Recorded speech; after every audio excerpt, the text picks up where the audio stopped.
രാവിലെ തന്നെ ഏതോ ഒരു പൂച്ച ഫ്രണ്ടിൽ നിന്ന് എന്നെ പോലും മൈൻഡ് ചെയ്യാതെ ഹാള് വഴി അടുക്കളയിലോട്ട് പോയിക്കൊണ്ടിരിക്കുകയാണ്. ഇതിപ്പോ ഏതാണ് ഈ പുതിയ അവതാരം എന്നുള്ള ഭാവത്തിൽ നോക്കി നിൽക്കുകയാണ് ഇവിടെ എന്റെ ഉമ്മ. പൂച്ച സാർ ആദ്യം കുറച്ചു നേരമൊക്കെ ഒന്ന് ആറ്റിറ്റ്യൂഡൊക്കെ ഇട്ട് നിന്നെങ്കിലും പിന്നെ കുറച്ച് കഴിഞ്ഞപ്പോഴേക്കും നല്ലതുപോലെ മിങ്കിളായി. ഇങ്ങനെ കുറെ നേരം ഇവിടേക്ക് ചുറ്റിപ്പറ്റി നിന്ന് പൂച്ച സാർ തിരിച്ച് വീട്ടിലും പോയി. ഞാൻ പതിവ് പോലെ ആമസോണിന്റെ ഡെലിവറിക്ക് ഇറങ്ങി. പിന്നെ രാവിലെ ഒന്നും കഴിക്കാറിറങ്ങിയതുകൊണ്ട് തന്നെ ഒരു 10 മണിയൊക്കെ ആയപ്പോഴേക്കും നല്ല വിശപ്പടിച്ചു തുടങ്ങി. ഇപ്പോ ഈ ഗ്യാസ് കിട്ടാത്തതിന്റെ പ്രശ്നമൊക്കെ ആയതുകൊണ്ട് തന്നെ വേറെ ഫുഡൊന്നും ഇല്ലായിരുന്നു. പിന്നെ നെയ്ച്ചോറ് വെച്ചങ്ങ് അഡ്ജസ്റ്റ് ചെയ്തു. ഇന്ന് ഏകദേശം ഒരു 70ഓളം പാക്കേജാണ് എനിക്ക് ഡെലിവറി ചെയ്യാനായിട്ടുള്ളത്. ആമസോണിൽ ഒരു 70 പാക്കേജ് ഡെലിവറി ആയി കിട്ടുന്ന ഏണിങ്സ് എന്ന് വെച്ച് കഴിഞ്ഞാൽ 1050 രൂപയാണ്. പിന്നെ വേറൊരു ഇമ്പോർട്ടന്റ് ആയിട്ടുള്ള കാര്യം എന്തെന്ന് വെച്ച് കഴിഞ്ഞാൽ, നിങ്ങൾ ആമസോണിൽ ഓർഡർ ചെയ്തിട്ട് ഇതുപോലെ ഫേക്ക് ആയിട്ടുള്ള പ്രോഡക്റ്റ് ആണ് കിട്ടുന്നതെങ്കിൽ ഒരിക്കലും പാനിക് ആവേണ്ട ആവശ്യമില്ല. ആമസോണിന്റെ കസ്റ്റമർ കെയറിൽ വിളിച്ച് റിപ്പോർട്ട് ചെയ്ത് കഴിഞ്ഞാൽ ഇതിന് ഉറപ്പായിട്ട് നിങ്ങൾക്ക് റീഫണ്ട് കിട്ടും. പിന്നെ ഇന്നത്തെ വെയിൽ കാരണം ഞാൻ വെള്ളം കുടിച്ചതിന് കൈയും കണക്കൊന്നും ഇല്ലായിരുന്നു.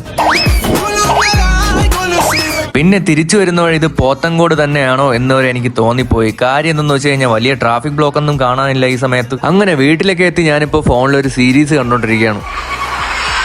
അതൊക്കെ കഴിഞ്ഞ് ബുക്ക് മൈ ഷോയിൽ കയറി വാഴ 2 കാണാനായിട്ട് ടിക്കറ്റ് ഉണ്ടാകുന്ന നോക്കിയപ്പോഴാണെങ്കിൽ സെന്ററിലായിട്ട് 1-2 സീറ്റ് ഉണ്ട്. ഷോ തുടങ്ങാനാണെങ്കിൽ ഇനി ഒരു അരമണിക്കൂറേ ഉള്ളൂ. അതുകൊണ്ട് ഇനി ഷൂ ഒക്കെ വലിച്ചേടിയിട്ട് സമയം കളയാതെ നൊസ്റ്റു അടിച്ചപ്പോൾ ഞാൻ പോയി വാങ്ങിയ പാരഗന്റെ ചെരുപ്പ് എടുത്തിട്ട് പെട്ടെന്ന് തന്നെ അങ്ങ് ഇറങ്ങി. അങ്ങനെ കറക്റ്റ് ടൈമിന് തന്നെ ആറ്റിങ്ങലിലെ ഗംഗാ തിയേറ്ററിലേക്ക് എത്തി. പിന്നെ അക്കൗണ്ടിൽ ക്യാഷ് ഇല്ലായിരുന്നതുകൊണ്ട് ഇവിടെ വന്നിട്ടാണ് ടിക്കറ്റ് ബുക്ക് ചെയ്തത്. അങ്ങനെ ലക്ഷ്യം വെച്ച് വന്ന സിയിലെ 8ാമത്തെ സീറ്റും കിട്ടി. ഇനിയിപ്പോ ഞാൻ പോയി സിനിമയൊക്കെ കണ്ടിട്ട് വരാം.